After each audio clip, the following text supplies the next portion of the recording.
जय हिंद, जय Bharat and welcome to Dev Talk. This is Aadi अर्चिंदाज हैं। बड़े टाइम के बाद मेरे साथ ब्रिगेडियर अरुण सहगल, जो हमको बताएंगे यूएस और चाइना की एक जो स्ट्रेटेजिक कंपटीशन चल रहा है इंडो पैसिफिक के अंदर। उसके अंदर काफी अप्स होते हैं, काफी डाउन्स होते हैं, काफी चीजें हीट अप हो जाती हैं और काफी डाइवर्जन्स भी होते हैं।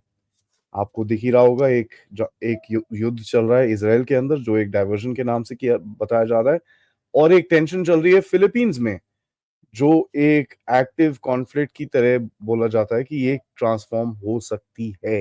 होगी कि नहीं, वो अलग अलग क्वेश्चन है। सो सबसे पहले सर को वेलकम करते हैं। नमस्कार sir, welcome to the show. Looking Thank you, forward sir, for very a much. Conversation. Thank you sir. I sir thought it's a opening में, I pleasure. Mean, sorry please No, sorry. Sir, I just want to ask you, opening में ये जो there is a sort of a narrative जो चलता है कि भाई Hmm. Xi Jinping जाके अमेरिका के प्रेसिडेंट बाइडेन से मिले, उनके साथ थोड़ी सी जो भी इनकी मिलिट्री टू मिलिट्री कॉन्वर्सेशन शुरू हो गई हैं। So there is some amount of change in the thought process in America, thought process in China. एक ऐसा नैरेटिव चलाने की कोशिश की जाती है कि भाई ये दोनों कंट्रीज अभी वॉर की तरफ नहीं, प्रिवेंशन ऑफ वॉर की तरफ जा रहे हैं। Hmm. How would you kind of analyse that sir? इसका आपका क्या एनालिसिस रहेगा? Okay, interesting point. But before I answer your question, I just want to highlight couple of emerging contours of the global order so that I can put it in a perspective. So the answer becomes that much uh, uh, germane to our discussion. See, first and foremost is that the world is right now, as you rightly mentioned in your opening remark, is is involved in two hot wars, a conflict in South China Sea and in East Asia, which is a part of what is called the gray zone operations, but it is every day becoming more and more intense with Chinese trying to project forces. And then there is a new element of maritime trade war, which the Houthis have unleashed. And behind this Houthis unleashing of the maritime trade war, there is a new element that is certainly just coming in. Is the reports are coming in is that the Iranians are upgrading the uh, enrichment of uranium, and they would be having close to about three nuclear devices uh, in a very short period of time. So, and with the direct attacks on Iranian proxies, Iran is also getting drawn into this whole thing. So the bottom line is that the world is now entering into an era of multiple conflicts. But the interesting aspect of these multiple conflicts is this, that the people who are got their hands full in all of these conflicts is the Americans, who are not shaping the conflicts but are getting deeply entrenched into it. They are getting drawn into these conflicts without any end states in sight. Adding to that is the combine of or a coalition of US, so Russia, and China, who are playing their own cards as we go along on both flanks. But as far as the Middle East is concerned, with Iran now becoming the fulcrum, with Saudi Arabia becoming a partner, and with uh, Yemen, which was always being supporting the Chinese, the the battle lines in this area are getting redrawn, and as interesting part is the report just came in yesterday. Costco, which controls 18% of the uh, Haifa terminal, has cancelled the contract. So so there is this whole narrative that is coming about. So when you ask this question is that how do you look at the U.S. China dialogue which took place in San Francisco? It can be looked upon at two levels. One level was that there is a genuine desire for a thaw in the relationship, primarily because the decline in bilateral relationships at this particular point in time, particularly from the American side, does not is not good politics. The Americans were keen to get the uh, Chinese to come on the table, get them to start talking, despite the fact, place Mm. the guardrails in the relationship on the lines that they are interested in. But the most interesting part is that during the dialogue also, Biden was very clear that while they accept one China policy, the unilateral assertions by the Chinese to take over Taiwan were not acceptable. And then he also told Xi Jinping is that, look, we are a competitors, we will remain a competitors, and any actions of China which impacts my international security, the United States will fight back. So, as far as Xi Jinping was concerned, he was very clear that, look, competition with us is disaster for the world. We are a competitors, we will remain a competitors, but we can resolve our issues more amicably. We can have discussions, but we Mm. will not accept you imposing tariffs, trade, decoupling, this thing, duties on our this thing, denying us technologies, etc., etc. Those are aspects will not be acceptable. So, to that extent, what can be best be said about the discussion that took place in Sansan was it was breaking of the ice, but the attitudinal issues which define their relationship have remained the same. And therefore, there is continues to be a contestation, containment, and constrainment being played out simultaneously. And as I go along, I will explain what the perceptions of the two players are. They will continue to be played out simultaneously, in which the sad part of this whole thing is, and that's the worrying part, is that the perspectives of the Chinese and the Americans are entirely different. So that is where this whole issue lies. The for China, simply building up bilateral relationship on small issues like AI, intelligence, etc., or fentanyl issues, or trying to give them some very carrots in terms of trade, etc., are not adequate. China wants the whole hostility in the relationship, the narrative of hostility, which is there in the United States, that to be stopped. And the United States, on the other hand, is very clear in mind, is that China cannot be allowed to get technological capacities, capabilities that undermine American security. A, B, it cannot be allowed to have unbridled assertion of power in Indo-Pacific. And anywhere else where China on its own or in concert with Russia, where they're trying to project power and influence, that has to be contained. So, in a sense, there is already signs of Cold War 2.0 that are emerging. I hope I've answered your question to some satisfaction. Otherwise, if you have any queries, I will try and answer them. No, that's interesting. So why? Because I want to know now what is, there is something known as Nazaria. Hmm. What do they see out of this region? Both of them. Okay, that's an interesting point, and that sort of brings me to the to defining the two perspectives, two different perspectives of the two sides. See, first fundamental thing we must recognize is that this contestation of power between China on one hand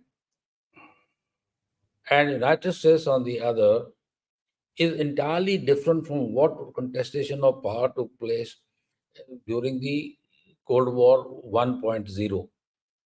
At that time, Russia or Soviet Union and United States were not only ideological opponents, but they were always fighting the war not directly, but through proxies.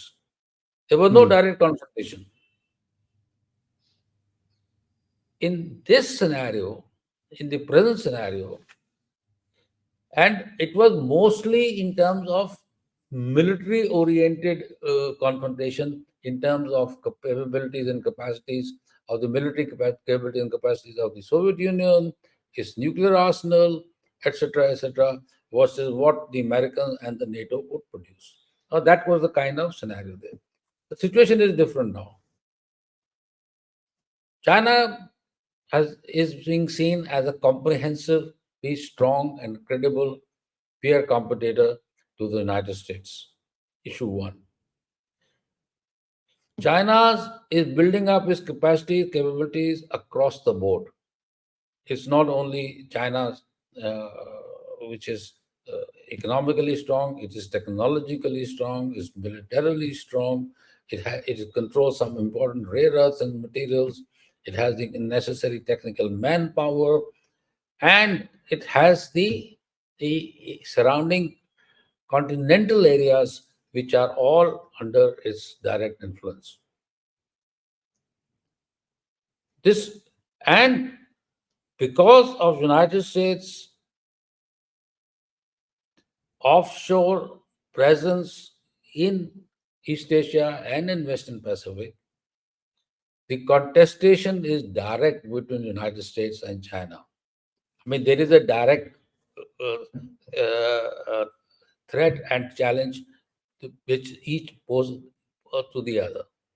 So, if you see in that context that Chinese are looking at three or four clear objectives. Their first objective is they believe the leadership believes, or it's a narrative which they are trying to sell to the world of the centuries of humiliation, and and because in Central Asia or in the confluence of the continental Asia, China was always the principal power and the predominant power. They want to restore that predominance. Hmm.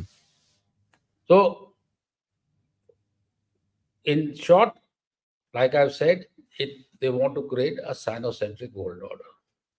But they understand that the Sino-centric world order is not easy to come about. So their next part of the strategy is expanding the zones of influence. Like I've tried to explain, is that they have tried to regain lost territories to subterfuge, to developing on old maps, and giving all kinds of cock and bull stories to make atrocious claims. And once they have made their claims, they deem those claims to be the final claims. And because they are final claims from their perspective, they are willing to leverage power and influence. Be it in South China Sea, what we are seeing, what we see in the line of actual control, what we are witnessing, be it in vis-a-vis Taiwan. Taiwan was never directly controlled by China. So this is the second narrative. The third element of the narrative is that they understand that the main peer competitor is United States, and it will remain its main challenger. Now, how do we upstick United States power and influence? So, as why I mentioned the earlier part of the wars, etc., taking places. As far as United States power and influence is concerned, like we had discussed earlier, it's all Atlantic centric power, in Europe centric power.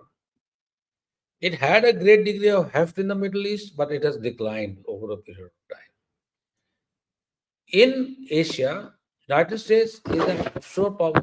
I mean, it's not directly present, but it is present through its military forces and alliance systems.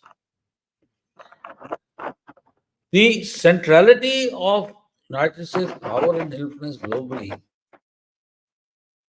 if it can be undermined in Asia and pushes America to pull back, then from the Chinese perspective, a Sino-centric Asian order emerges. Not that China is going to sit down and hit everybody on the head and say, we are the new rulers. No, they will have the largest amount of influence in the region, and which will undermine the American influence. So if American influence is denied or curtailed or pushed back in Asia, then where does the American influence lie globally? It only lies with Hmm. Europe. And Europe, again, is now a brittle piece of space. We'll have a chat some other day, because the French are not looking the same way as the Americans are looking. The Germany is becoming weak, as you know, and England is now becoming a more or less a pauper state. It doesn't have any influence left anymore. So except for its diplomatic influence, and it is try to play all kinds of funny cards. But the fact of the matter is that it is this is the story that prevails over here. So for Chinese, upstaging the American influence in Indo-Pacific is the first order of their global strategy. That is the first order of the global strategy, and that is to be done in terms of military power, in terms of economic power, and in terms of technological power. Here it is interesting to note, like I've argued, the paper which I shared with you, is that Chinese are building their military capability. They have a capacity. By 2035, they will have 4 aircraft carriers deployed, functional. That means they can have at any given time 2 carrier battles groups deployed and on station at any given time. They have a 400 or 500 ship navy, and they are they are developing 25 critical technologies, which are all in the AI, this one, hypersonic, quantum information technologies, etc., etc., and they're making those things. But here it is important to highlight that what claims you read about the paper from the Chinese are just those claims. They are not. They are not. So, and this is the logic behind China developing its anti-access area denial strategy. The second element of the Chinese thinking is to align with those players in the region who are again also anti-American West and anti-American. That brings in the Russians as well as the North Koreans. As I've tried to highlight, that Russians and Chinese have carried out 4 major exercises in the region Hmm. recently. One was done only about a couple of weeks back, and they're also upgrading the capacities and the capabilities not by China, interestingly, but the Russians are being pushed into this whole issue to upgrade the North Korean capabilities as a quid pro quo deal of North Koreans providing the Russians with 155 ammunition and other kind of critical resources where the Russian military is falling short of. So the whole game is that a second front is being opened in Indo-Pacific by the Chinese against the Americans. Hmm. The, the third element along with it is that there are large number of ASEAN players who are openly aligning themselves with the Chinese. And these are Myanmar, Laos, Cambodia, and the fence sitters is like Thailand, who is actually an American ally. And even countries like Bangladesh and Sri Lanka in our part of the world are becoming a hand tool or handy maiden of the Chinese assertion policy. So at one level, it is developing its own capacities, capabilities. On the other, it is creating a new alignment of force structures or relationships that can contain and constrain United States. We'll just come to that as to why what will happen. So Then there is this whole element of Chinese economy. What has happened, sir, is this interesting point which people are not understanding is this. United States has by and large abandoned Southeast Asia. Yep. They have no economic stakes. There are stakes of KKR, there are stakes of XYZ in terms of their investments, but they are not defined by an American stakes. They are individual company stakes who do business, etc., etc. But by through BRI and through economic coupling, China has become the primary source of trade, supply chain management, and backend connectivity on economic backend connectivity to this entire region. And on top of that, China is a member of ASEP. So it's a member of the entire structural union, including Southeast Asia, Japan, Korea, everybody. So, so that is an element on which the Chinese are also trying to push, and this push is coming on the basis of on the basis of the fact is that Americans are trying to decouple uh, the and de-risk from China, and China is fighting back. It's a sort of a fighting back strategy. But all is not honky dory with China. The problem with China is basically this is threefold. Number one, Chinese economy, as you have argued your arguments in so many of your talks, is on a tailspin. Hmm. There are huge issues in Chinese economy. The There's a pullout taking place from China. There is a investments are coming down. The political economy is suffering.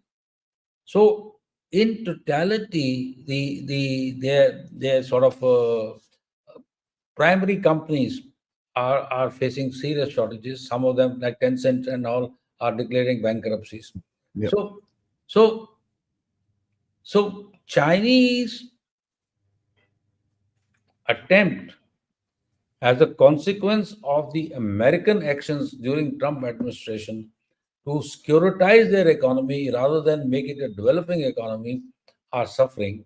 And China is also getting a double battering, is getting a battering from the United States, which is trying to decouple and de-risk and deny the supply chain advantage. The similar issue is being forced, and the European Union is also playing the same card. So the result is that the while the Chinese have a strong economic markets in Southeast Asia, they are not adequate to help and support the large edifice, economic edifice of manufacturing edifice which the Chinese have created. So this is an important issue that we. The second element of this is that Xi Jinping's action of aggressiveness against China, United States, has not been liked by some elders in the structure. We might Hmm. think that Xi Jinping is the final word on this whole issue. The reality is not. Xi Jinping suffers. He has to listen to the elders and those party bosses who still control the levers of power one way or the other. And so at a Bedao, that famous conclave which takes place on the seaside resort every year, they they were very very angry with him. Is that you cannot have dual problems with you. One problem is your economy is suffering. On the other hand, you are trying to get against United States, and you're trying to provoke United States. With the result is United States is becoming increasingly more assertive towards you. So how are you going to handle this? And like I have tried to explain, this is the reason is that Xi Jinping went and attended that $40,000 plate dinner in San Francisco to urge people to come and invest in China against all the bravado of trying to maintain equilibrium, trying to maintain neutrality, trying to maintain the thing. And now, as you've seen, that this old habits die hard. The detention of two Britishers under the charges of spying and the kind of military state security people, other senior Japanese and other investors, is again scaring these people from there. So the bottom line is these are the issues that. So what is the prognosis? The prognosis is basically this: that China will continue to build up its military capabilities. China will continue to assertions. China will continue to show its force. Hmm. But China is unlikely in the near future cross the Rubicon of attacking Taiwan. That's my view. The logic is very simple. The PLA is not in a good state. You have written, you have talked about, you have brought people on your show to discuss that. The PLA is in a very bad condition. Hmm. Recently, at the National People's Congress, they have removed 9 senior guys. Before that, the defense minister and the foreign ministers have been removed. So there is a great degree of disquiet and disgruntlement in the PLA. And there is one more element which is concerning, which we are not looking at, and that is there are concerns that the quality of the weapon systems that the Chinese are creating, are they adequate? And second element of that quality of that system is that are we training our manpower to handle these high tech equipment or not? There's a lesson in it for us also. Yeah. So the guy someone and say he says, if you cannot handle the equipment that you have got, then it's just a piece of metal. It doesn't give you any joy. It doesn't give you any joy. And also along with that is with the senior level of functionaries of the PLA and the Central Military Commission and the attendant political elements who control all this, they are looking weak, incapable, and and highly uh, uh, unable to plan at strategic level. So Hmm. there is this feeling amongst these elders is that brother, this is not the time to take on United States, or it's the time to initiate any kind of a hostilities. So then there is another element which is bothering the senior leaderships of this thing. He says, you want to be a global power. If you have to have a global power, you have to have a global influence. Okay. You are trying to create global influence through BRI, etc., etc., etc. But those are investment-oriented influences. It's not giving you any political influence. You go and make a deal with the political leadership. Tomorrow the political leadership goes, the deal where it goes up, or it starts becoming getting corrupt. And the Hmm. biggest thing for them is what's happening in Pakistan. There is a huge amount of hue and cry in Pakistan about the level of the manner in which the uh, CPEC projects are being handled. They are not being handled properly. There is a shortfall. There is a corruption. They can, I mean, the Pakistanis cannot pay back, etc., etc. They're seeking all the time more loans or latitude in returns of money, etc. So this is what is happening all around. So this is where the whole bottom line is coming as far as the Chinese. So my conclusion basically is this: China needs more time to prepare itself and reorientate its own thinking of what it perceives it means to be a global player and a global power. It believes that with America getting involved in multiple contests, it has the time. So till the end of this decade or till the middle of the next decade, I do not see China asserting power and influence. in terms of an active conflict. China will continue its assertions, will continue its assertions and show of force in South China Sea against Taiwan and and along the line of actual control with us. This is a given. There'll be the most interesting part of the Chinese is this is that in the last 6 months, China has had dealings with all major players in Asia. He has met U.S. president. He has met the the Japanese Prime Minister, met the Korean Prime Minister, he's met the Australian Prime Minister. He's been to Indonesia, Indonesians have met him.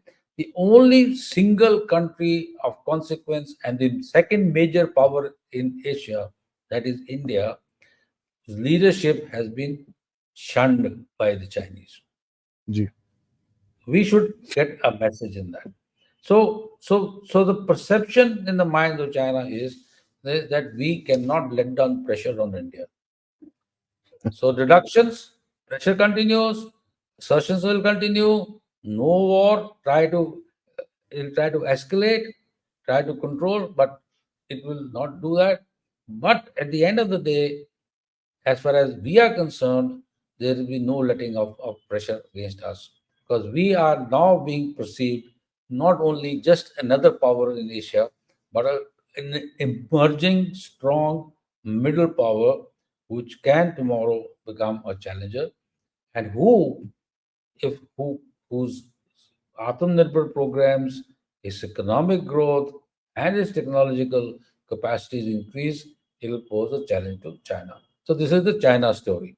Do you have any questions, sir? I'll try and answer them. Then I'll go to the No, no, American sir. story. Let's go to the US side. This is interesting Oh, because what I want to learn from you before you do, sir, is what will be the collusion factor between both these so-called giants to keep us in our place. okay, I'll cover that. Okay, this is an interesting point. See, I try to highlight is that as far as the U.S. national security strategy is concerned, PRC is the primary challenger to the United States. United States looks at it as a peer competitor, which has to be contained and constrained. Yet, yet there is a tendency on the behalf of the American leadership is that by putting assertive pressure on China, it can be constrained and it can be contained. They take the Chinese coercive actions in Asia in their stride, and there is a belief that even if the America is involved in multiple global contests, it does not have the wherewithal to uh, to undertake any preemptive offensive actions which can undermine United States strategic objectives or its strategic interests. So Hmm. so that's the clarity that they have. So now the question there is that despite the fact that this is the within their mind they're thinking, they are prescient enough to understand that things can go wrong, things can go out of control, and they are also clear in the fact is that while the American tom-toms about his military power and influence, it has not really worked in any of the recent conflicts. True. It has not worked in Vietnam, it has not worked in Afghanistan, it has not worked in Iraq, etc., etc., etc., etc., etc., and may not work. And if push comes to shove, like one recent report which has just now come in, there'll be close to $10 trillion worth of damage globally, and nobody will be the winner. And with continental United States suffering as much of a damage as they put it onto the Chinese. So the question basically this in the minds of the Chinese is, Americans is that how do we create a strategy of constrainment and containment? To create the strategy of constrainment and containment, they are following three paths. Path number one is economic. Decoupling, I talked about. They're trying to decouple from China supply chains. They are de-risking, technologically de-risking in the sense that they do not want to allow Chinese the capability, for example, 2 Newton chips or 5 and below Newton chips, which are essential for all the modern weapon systems. They want to have the control over that. They want to ensure that the quantum computing and AI, etc., they retain their strategic edge. All these are aspirational thinking on their part. So they said they are trying to create what they call yards with high fences. So there will be Hmm. yards basically means that we can cooperate, but there are limits to the cooperation. We will not go beyond those things. So this is one aspect of thing to technology. Second is in trade, deny trade, do not allow trade in areas which are sensitive, etc., etc., etc. But and it was very interesting. Recently, the Commerce Secretary of the United States, she gave a bullshitting to, I mean, she scolding, not bullshitting. Sorry, beg your pardon, scolding to the American businesses. You cannot go to China and do business for money only. There are national security interests involved. So basically, is they're trying to do that, but there's a caveat always with the Americans. Please understand that this is something which as Indians, we need to understand. The caveat is that in doing all that, the American economy should not suffer. So, So if American there is an impact hegemony. on the American economy in doing all these things, we do not have to make a song on drama, but open up the markets to the Chinese. So see, the the bureaucratic, the political, and the intellectual control of managing the trade and economic relationships between China and United States is defined a lot by these lobbies within the United States. It's Correct. something which we tend to forget.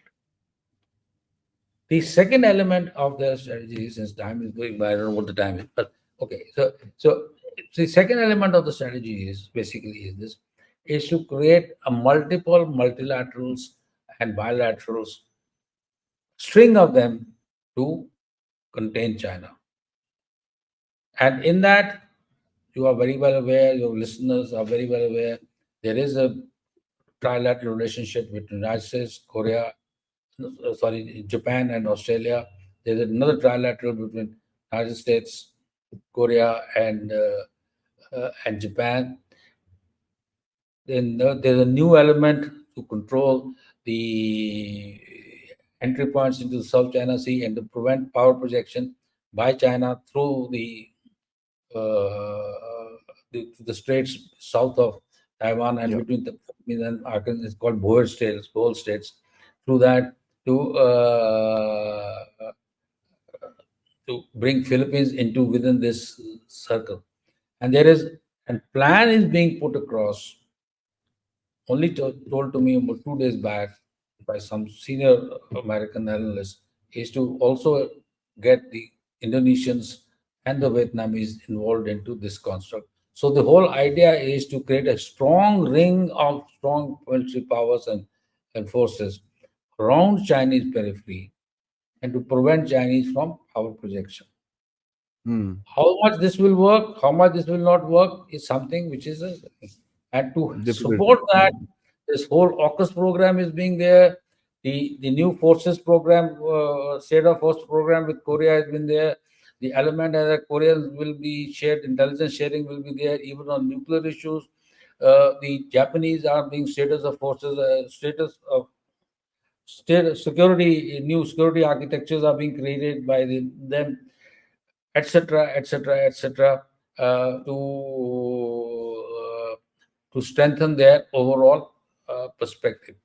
But the important part of this whole issue is this: the central pillar remains United States, which is an offshore power. I'm saying something interesting which I would like your listeners to understand. The United States is an offshore power and has a strong military orientation of containing and constraining China. But all the other players, be it Korea, be it Japan, be it Australia, are strong economic partners of China. So the Hmm. dilemma between them and United States interest and their interest is this. The United States sees China as a competitor and is willing to fight a war, not on the US soil, but on the Asian soil.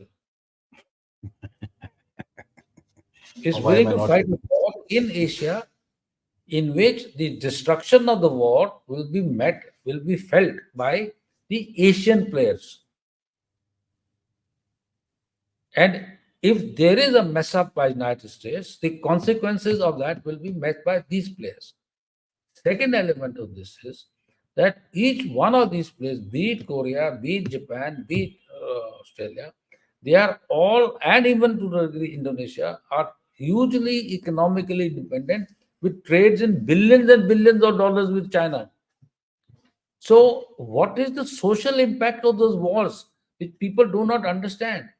I mean, if Japan were to lose $200 billion of trade with China, where it has got 55,000 factories working, what will be the impact on Japan, people of Japan, and Japanese economy?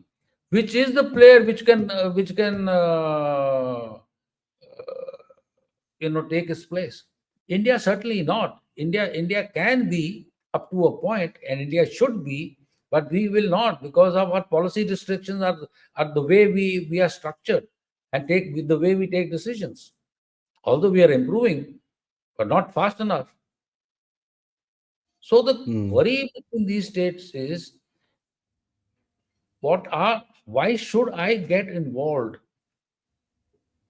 in a fighting war with China over Taiwan, which is of no concern to me. I mean, I mean, tomorrow if the Chinese want to take away Taiwan, then the question is, does that mean Taiwan will become a springboard to capture Japan? No. They are all aware of the fact that why Japan was bombed.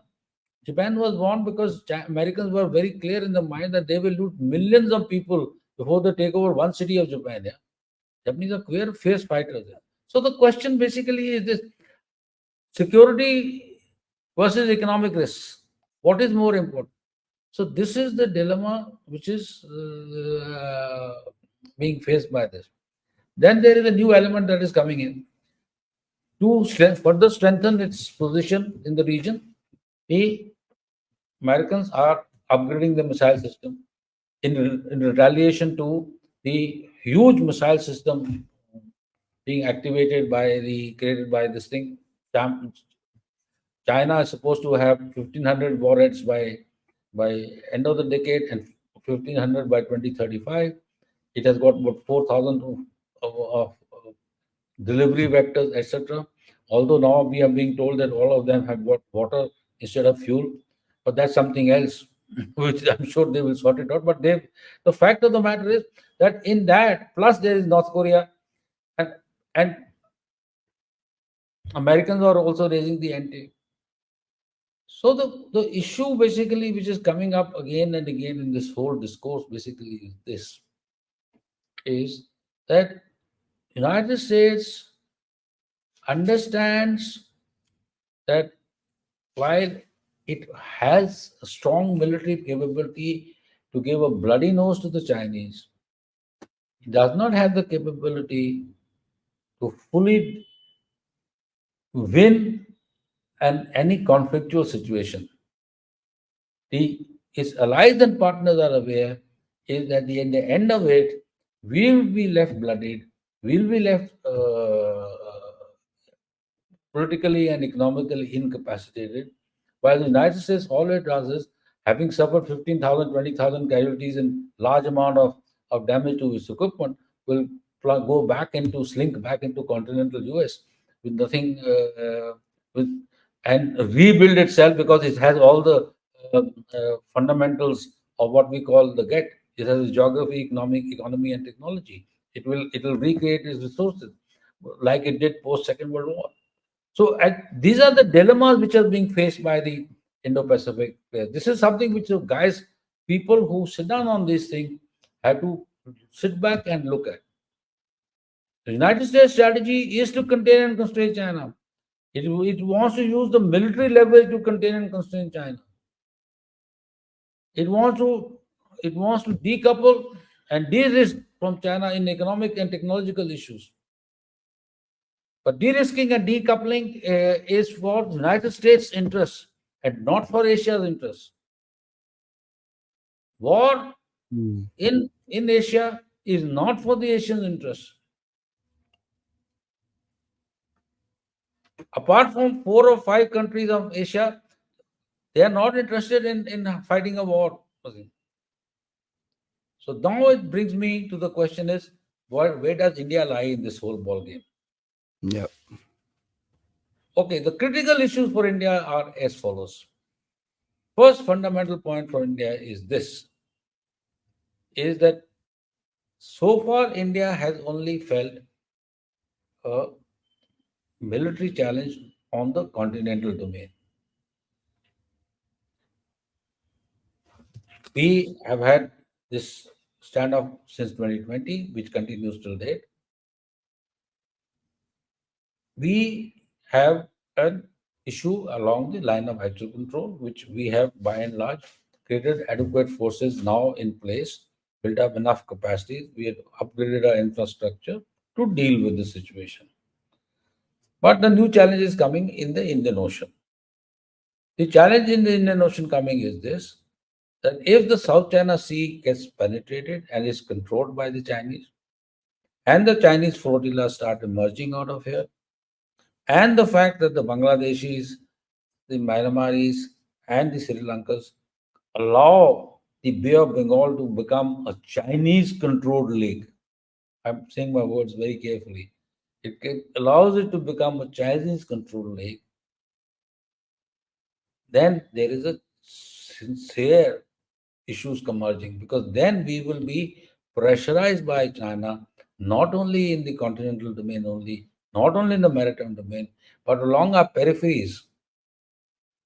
You will see Chinese intervene, like we are seeing right now in Manipur to a degree, we are seeing it in Nepal to a degree, we are seeing the attitude of the Chinese even in Sri Lanka, and Sri Lankan government's recent agreement to have a $4 billion refinery, etc. Now come Hmm. to the Western front. There's a new game being played. Arabian Sea, the Straits of Hormuz, the Persian Gulf, and the east coast of Africa, through the Gulf of Aden and all, is again becoming an area which is being dominated by a combine of Russia, China, Iran, and Pakistan. Now, if this is the scenario that is emerging over here, we have a serious problem. So my basic issue is threefold for India.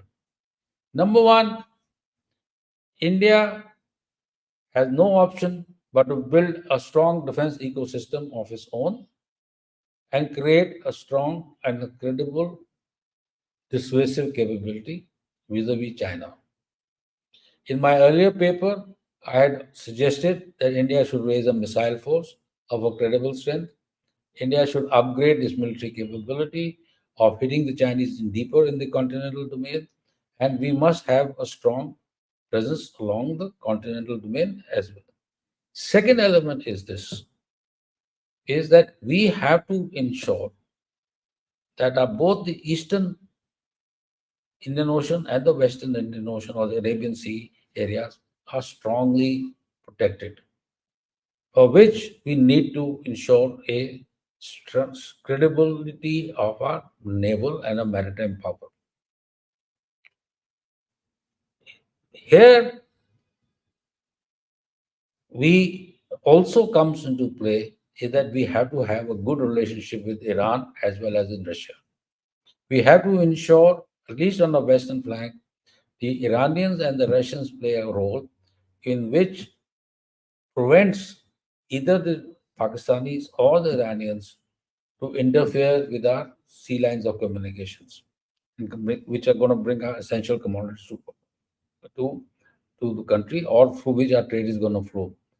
Please understand again, small point, if you become a 4.5 or a $5 trillion economy, the 60% of your trade will still flow from the west through the Arabian Sea, through the Mediterranean to the east coast of the United States and to Europe, and only the 40% or 35%, you can figure 5% up and down, will flow to the eastwards towards ASEAN and towards the ASEAN trade. We can always handle, but trade beyond that to Japan, uh, Australia, and Korea will be affected. So we have to be. So my basic argument is this: we have played this footsie with things like Quad for too long. We have to have a serious discussion with the United States. United States power and influence cannot be only one front centric, that is East Asia, Western Pacific centric. It has to be an Indo centric. If you're talking about an Indo Pacific centric, then the Indian Ocean security has to come into play. And if Indian Ocean security has to come into play, we have to redefine the parameters of our security arrangements. And how we redefine them, I am not going to spell it out here. We can talk about it sometime other. But we need to ensure that there is as much an investment of Quad and United States partners in building up AUKUS. A similar kind of investment has to be done in building up Indian capacities and capabilities. We cannot play games on this issue. Now, this brings me to a question that you asked me: how much are United States and China gonna play footsie? I mean, the chances of Hmm. G2. Right, sir? This was your question. Okay. Yes, sir. Footsie and Okay. especially against us, sir. Okay. So, I mean, you are a collateral damage. No, the short answer to this is this, like I've also argued, neither United States nor China are interested at this point in time. When I say this point in time, I'm talking about next 10 to 15 years, are interested in any kind of conflict in this region. If they're not interested in any kind of conflict in this region, they're, apart from maintaining balance in their relationship, they will have one eye focused on one element of a global power structure. There's a country called Bharat, how it is managing its growth potential. Now, this brings us to the question is how, what are the kind of strategic partnership India should evolve with United States, Russia, and what should be our future strategy vis-a-vis the Chinese? Hmm. We need a next decade or 2 decades, at least next 2 decades, a period to create an adequate dissuasive capability and capacities to ensure that we are a strong middle power who is not challenged, but by choice becomes a partner of United States, Russia, and for China, it becomes a great constraining factor. Until unless we do that, and that's our challenge, in my view. I mean, you can talk any amount of English, you can give it all kinds of funny names, etc., which we do in our writings, etc. But the bottom line basically is this: is that China and United States are not going to fight a war in next 10 to 15 years. China and United States will use this leverage this period to develop their intrinsic capabilities and capacities. It is equally factor is that beyond the 10 to 15 years, China would try asserting their power and unbalance United States from this region. India in the next 10 to 15 years will be seen from two perspectives by China. Is India a strong strategic partner of the United States, or is India malleable enough to become a, not a antagonist of the Chinese, but we can have a reasonable quid pro quo relationship in which both understand each other, etc. Or and India is not allowed to create a second front against the Chinese. Hmm. These are the equations, and here India will also have need to play its cards in terms of, of its relationship with Iran, relationship with Russia, and also at some stage down the line, we'll also need to recalibrate, start rethinking about the extent to which we want to have a relationship with Pakistan, because that's becomes important because it provides us access, etc., etc. But that's not really too important. But we will. These are the more important elements of our relationship. This is all I had to say, sir. I hope I've not taken too much of your time, but if there are any issues you still think I have not covered or you want me to elaborate, I'll be delighted to elaborate. No, no, sir, this has been brilliant. Actually, you've given the, especially the last point, where there is a cooperation between these two to ensure that India does not, one, reach up to the level that it's wanting to, and two, uh, does not open a second front for China.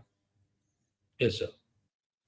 So that's very interesting for me, because the whole advantage that India has today against China is the factor that you if I always say this, that he's if he's standing on your border, so are you standing on his.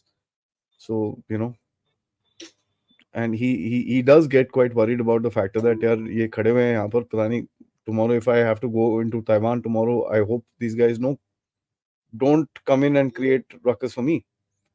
So True, sir. if that True. factor is negated, sir, that's a Hmm. big challenge for us. There is no question about it. So that's a very important point, and both of them would have that interest, because if we are successful doing what we want to do, as in threaten China in that aspect, we do become a regional power right there, which the US won't want, and the Chinese won't want. So there's mutually accepted cooperation in that aspect as well. Yeah, because you see, United States will not a strong India and autonomous India, which is a non-aligned India to anybody, then becomes a factor. Which how do you start factoring it in your calculus, strategic calculuses? India is not going to be your partner. If India is not your partner, what is India? And does India have to have an adversarial relationship with China? Or does India, along with Russia and other players, or in Iran, etc., start playing a strong role over here? And India is, we did not talk about it, but the India is trying to push its weight in global south, and global south alignments are going to be entirely different. See, Yep. global south is another area where the contestation of power was taking place between the China, Russia, and the United States, and both China and Russia seem to be winning more than the Americans. And you just must have read the report that the Niger situation Yeah. has maintained that the Americans had to abandon their only base over there in whatever the Gabon or whatever the country is. So so there are multiple games at play. All of us can be wrong. All of us we try to push our head together and try to analyze these various permutation What's and happening? combination to come out to some kind of idea based on tangible trends that we can pick up. So that's what it is. Thank you so much, sir. This was absolutely brilliant, and it's always lovely talking to you. As a matter of fact, my request would be to for you to kind of see if we could plan a session on what India could do as a counter to these kind of things. That will be a great roundup to your subject that you've actually chosen. What should India Sure, do? as a counter. Yeah, Probably in sure. the I next will. week or something, we could plan this out, and it'll be Give me beautiful to about 10 actually days. Hmm. done. So let's do that. Yeah. Thank Okay, you so much, great. sir. Thank Jai you. Hind. Thank you. Thank you.